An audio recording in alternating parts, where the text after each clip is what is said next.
Welcome to Hustle and Pro. This is probably the most unique episode that we've ever done or attempted to do. So I'm your host, Kelly Walker, and today we're at a skate park. So we have former pro skater John Davidson. He's also the host of the DLC Drop podcast. Behind the camera today, Max Hilty is helping us out. So, like I said, it's different, and we're going to give this a shot. So I'm going to throw it over to John, and he's going to tell you what in the world we are doing here. What's up, everybody? Thanks for having me today, Kelly. This is a super fun idea that I had a while back. I was talking with my friend Nate Ekman on the phone while I was pushing around the skate park. And I said, it'd be awesome. What if we did a podcast episode while I'm skateboarding? A lot of my entrepreneurial background, my eSports insights come from my life in the skateboarding community. So we thought, why not talk about those things while on a skateboard? So here we are at the Collaborators Skatepark in Plano, Texas. I got my ice shaker, proud sponsor of the DLC Drop podcast. And we're going to skate around and have a great conversation to see how it goes. Let's do it. All right. Sounds good. Here goes. Here goes nothing. And I know that you don't just jump into these skating sessions cold, so you've warmed up a little bit and you're gonna see if you can prove that you can skate and talk all at the same time. Yeah, we're definitely gonna test my multitasking skills today. But yeah, I have actually saved a number of these tricks for this. I've only done a few so far today, so I kind of want people watching and listening to experience the session with me. And a lot of these tricks, these are the first times I'm trying them, even though I've been rolling around for a few minutes. So there's room for error and failure, which is the right part of skateboarding. Oh, yeah. Failure is 100% part of skateboarding. And typically, if you go to a skate park, you're going to see more falls than land a lot of times. But that's also part of the just entrepreneurial aspect of skateboarders. And, we fail more than we succeed in the thing we love the most. And so I think when I'm starting out with a new initiative or I would do a new marketing campaign, that's far less scary than risking bodily injury on a handrail. Yeah, for sure. All right, so obviously you know skateboarding, and I told people you're a former pro skateboarder, and you have a 27-year skateboarding career. So give us your condensed version of what that looks like and in your perspective. Yeah, so I started skating when I was 11 years old, and when I was 12 or 13, my brother said, "John's pretty good at this. Let's start filming him." So at age 14, I got sponsored by a skate shop throughout high school. I had a number of sponsors, apparel, footwear, other things. And when I was 20, I moved to Orlando, Florida, one-way ticket, and I didn't stop moving for about 7 years. That was sketchy. And, I lived all over the country, Washington, D.C., Orlando, San Francisco. Eventually went back to school. Found an opportunity to keep skateboarding with skateboarding programs I run, things like that. And I just continued to skateboard for fun. I'll send a video to my former sponsors. They'll send me some free skateboards. So we keep it going. Awesome. All right, so you and I met because you were on my show, seems like forever ago. Ooh, sorry, it's windy. Let's try to get quieter. And when we were talking on Hustle and Pro, we were talking about eSports. And I remember something that stuck out was how you were instrumental in bringing the GameStop Performance Center, I don't know the name of it, to Frisco, and so that was fascinating. We talked about that, and so that is your world, is the world of esports. So talk to us a little bit about where's esports at today? Obviously, it's still a booming industry, but what are some of the milestones or wins in the industry today with esports? Yeah, so I got my start with eSports at GameStop, and then I spent some time at PRG. Production Resource Group, which is the world's largest entertainment production company, which I still work with part-time. And then I'm also the chairman of the eSports Trade Association. And so what I seek to do in these roles to help benefit the community is really to, through DLC, my own company, consult brands and agencies to effectively engage the esports industry, which is something I learned through skateboarding. I'm losing my breath.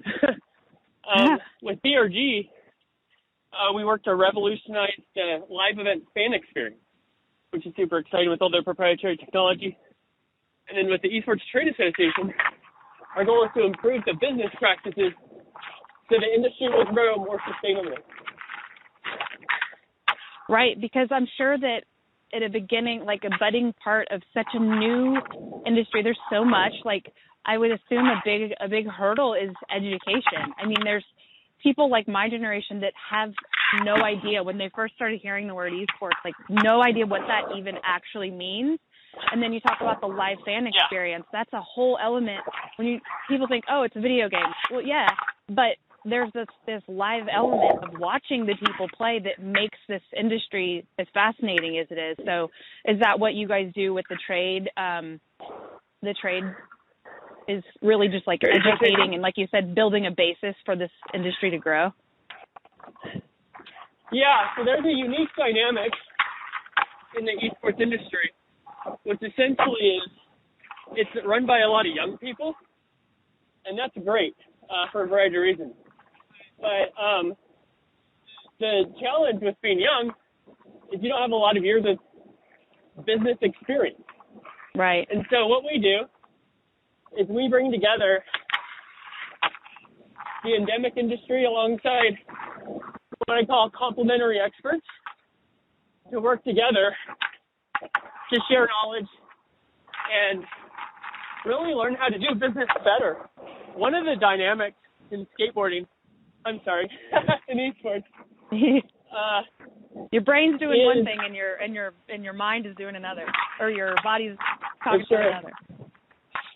Yeah, my mind is far less tired than my body right now. So in esports, one of the dynamics is that sponsorship revenue is the number one source of revenue. Well, a lot of sponsors are not receiving ROI on those sponsorships. And that's a terrifying proposition because being the largest source of revenue, the reason companies sponsor anything is to make more money than if they didn't, right? Right. And if they don't have a way to measure, even if they don't have a way to measure the simple stats as traffic and eyeballs and this and that and like lift on website and of course revenue, like they're not going to come back and renew those sponsorships with you, and then you're dead in the water. You have no future.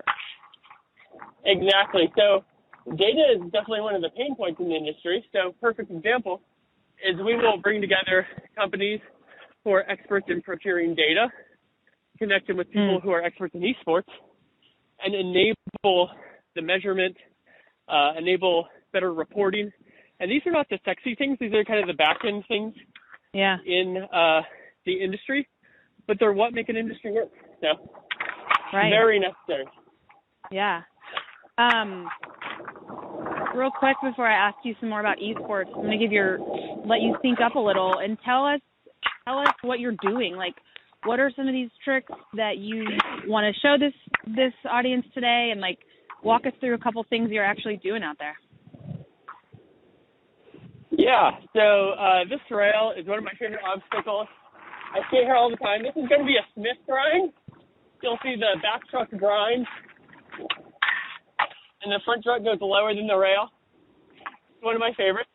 But yeah, it's really just one thing to know. Almost every single one of these tricks is different. So the untrained eye might think, oh, he's doing that. He's doing that same exact trick again on that rail. You know, how many times is he going to want to do that? Well, every single one of these tricks, I'm repeating a couple, but every single one for the most part is a different way that my board or my trucks are grinding sliding on the rail. So that's the thing. I didn't know that until you told me that. Like, I'm the untrained eye you speak of, for sure. And, yeah, when I look, I'm like, oh, yeah he did that rail again or that wall or whatever. And I don't know that the nuance is how you approach, like, what part of your, not only what part of your board, but, like, which wheel, what part of it touches and all that, and then how you land, or I don't know. So there's all that matters, and it, like, determines the differences in each trick you're doing. Exactly. In fact, I'll show here real quick on this rail some of the tricks I've done so far and some of the names. So the trick I'm most comfortable with, which is really a warm-up, I start on this side. I ollie, lock in my back truck. My front truck is lower. That's different from the last trick I did. So the other one that I was talking about while I did it is similar, but it's from the other side. So I'm coming like this. I've also done a crooked grind, which is the front truck locking and sliding on the rail.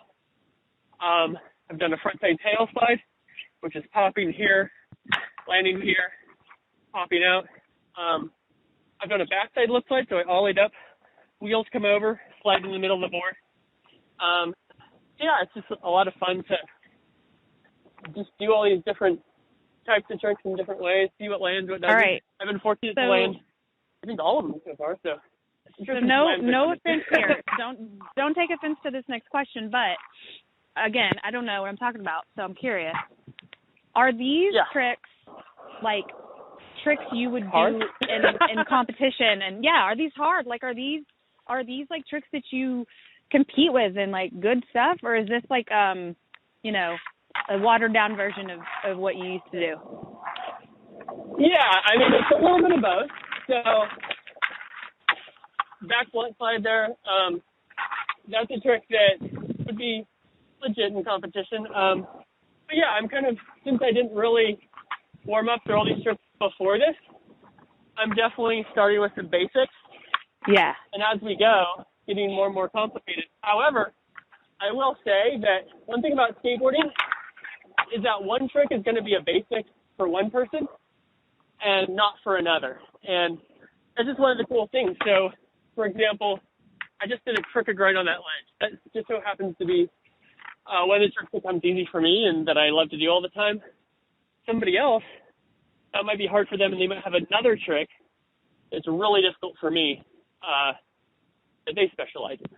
So yeah, it just naturally works for some better than others. So, like, do you take after the things that you like naturally lean towards in your warm up tricks and stuff like that? Is that because of people that you watched when you were younger and learned from? Like, who were some of the people that you were in awe of when you were like learning as a younger John? Yeah, so my absolute favorite skater of all time was Jeremy Ray. And I just loved how he skated. He did the biggest gap and the biggest stairs.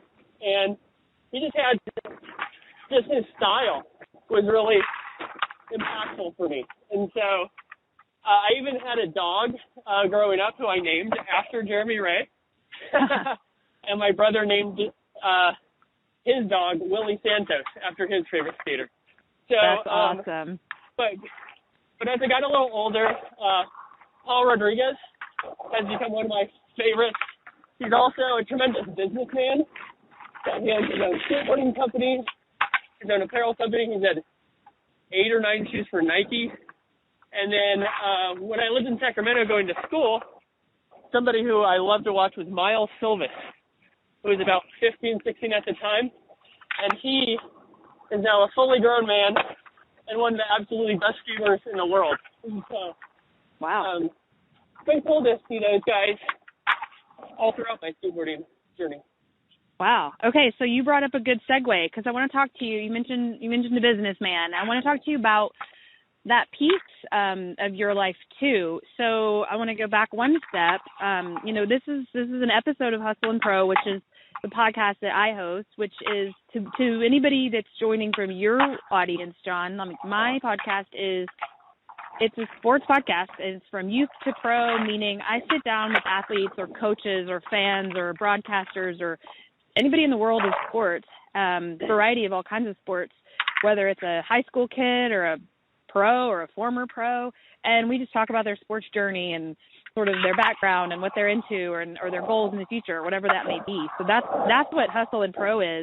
You host the DLC Drop podcast. So for the audience that doesn't know what that is, give us your little pitch on what DLC is and, like, you know, how you'd want people to look for you there. Yeah, so I'm going to take a brief break, a little breather up here on top of the quarter pipe while I explain this. Not usually talking this much while I'm skating. I know. So the DLC Drop podcast. So I interview industry leaders in sports, tech, entertainment, education, eSports, and marketing. And we tell the stories of their career journeys and what they've learned along those paths. And so it's just absolutely amazing. I feel very fortunate the people who have trusted me to tell their story and take the time to interview with me. You know, we've had the first CEO of Beats by Dre, Susan Paley. We've had Wim Stocks, who's an absolute legend in the gaming industry. We've had Mayor Mosso, former mayor of the fastest growing city in the U.S. So I feel the same way. I mean, I love getting to do this podcast because meeting these people is it's such a blessing to have people sit down and just tell you about their life and how it all revolves back to passion, you know, sports. And so I feel that exact same way. I mean, some of the people my last big milestone episode was our current Frisco mayor, Jeff Cheney. And, you know, it's just been really cool, even from like little kids. I've had just some really amazing, inspirational people, and every time I leave, I'm like, man, that was cool that guy just gave me, or that woman or young lady just gave me the time out of their day to, like, just tell me what's going on. And recently I had a long interview with Del Harris, who's like a 63-year basketball coaching legend, and so many stories. He was just on and on about Kobe Bryant and Kobe's dad and Magic Johnson and Shaq and the amazing people that he's been around in his career. And it's very humbling when you get to sit across from these people and have these nice conversations and just dig into a little bit about what's, you know, their perspective on things. So who are some of the guests that if somebody was new to DLC Drop podcast and went and checked you out, like what's a go-to episode or a couple guests that somebody should look for? Yeah, I would say one go-to episode would be Jeff Moore, president and CEO of Team Envy. And he started out as an intern for the Dallas Sports Commission and became the first employee of the Dallas Stars, worked his way all the way up to the SVP of Sales and Marketing at the Stars, and then went on to run the F1 track in Austin for the Americans as Chief Revenue Officer, joined Envy, and he's such a great storyteller, which is a big part of podcasting is, you know, some people have tremendous backgrounds, but how are they on the mic? And he just has such extreme relevance in that episode with traditional sports, eSports. I would say another one is Jared Wallace. Jared Wallace is a Paralympian. In high school, he was a D1 recruited sprinter and had an issue with his calf. And with this issue, he had to have his leg amputated in high school. Wow. And he has now gone on to be a 3-time Paralympian. He's also has his own company called Rival.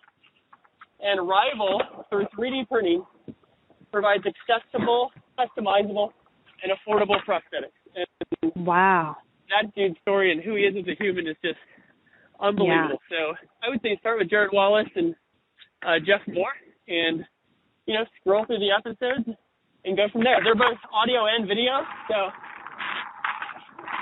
check them out.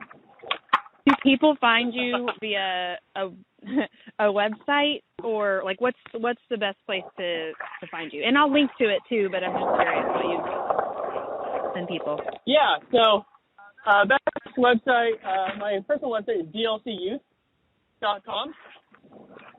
So you can find everything about my consulting company. You can also check out the eSports Trade Association at esportspa.org.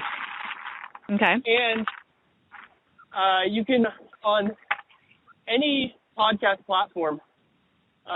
Spotify, Apple Podcasts, Google, Amazon, Verbal, also YouTube. Just look up the DLC Drop Podcast, and you'll find me there. Also, check out prg.com. PRG is the unrivaled event production company that I work with. Yeah. It's an amazing company. So when you were on Hustle and Pro, I don't think you had started podcasting back then, right? So how new are you to this, and like how many episodes have you done? Yeah, I've been doing it just over a year, and they come out weekly. So I think we just recorded our, let's see, which episode would that be? That'd be in the 50 range. Yeah, maybe our 63rd episode. And one thing that's super exciting, I'm so thrilled, is kind of a personal benchmark or milestone, is we just got our first sponsor. And so this sponsor is Ice Shaker. It's a Shark Tank company. Essentially, a Yeti meets a protein shaker cup. And it was on Shark Tank, invested by Mark Cuban, owned by former NFL player Chris Gronkowski, and now invested by his brother, the famous Rob Gronkowski. We all know. And, yeah, it's such a great talk. I'm so hyped. Okay, so it means a lot to, it means a lot to have their buy-in. But one thing that's cool that goes back to my skateboarding background is, you know, when I was 14 years old, I was sending out VHS tapes to the mail and, you know, hoping I'd get a response. And when I met up with Chris, December 31st, 2021, pitched him the idea, I had that exact same feeling of like, man, I feel like I'm a kid again, getting somebody to sponsor me. So it's really cool how that comes full circle. That is cool. Okay, well, you mentioned milestones and stuff a while ago, and right when you mentioned that, I looked at the time, and my goal was to get you skating and talking for 20 straight minutes, and we just hit that. So awesome. We have reached what we set out to do. So if you want to do another thing or two, go for it. But I'm ready to wrap up. All right, I'm going to see if I can do one last trick. You've been kind of in the distance there, Kelly, and so away from the wind, and I actually haven't missed a trick yet, which is crazy. Well, maybe so let's see if I can do one more to round it up. Oh no, I jinxed you. The best thing about missing that trick is that's what skateboarding is all about. And so I think people might have called BS if that had been perfection. And I usually have that trick. It's a little cold, little windy, not to give too many excuses. But, it's kind of fun to get it on a little bit of a smile. I got to go grab my board. I should have just wrapped it up for you. Okay, so I will wrap it up from there. I should have just let him end on the perfect streak. But thank you for joining us for this different and fun, awesome episode of Hustle and Pro. We'll see you next time.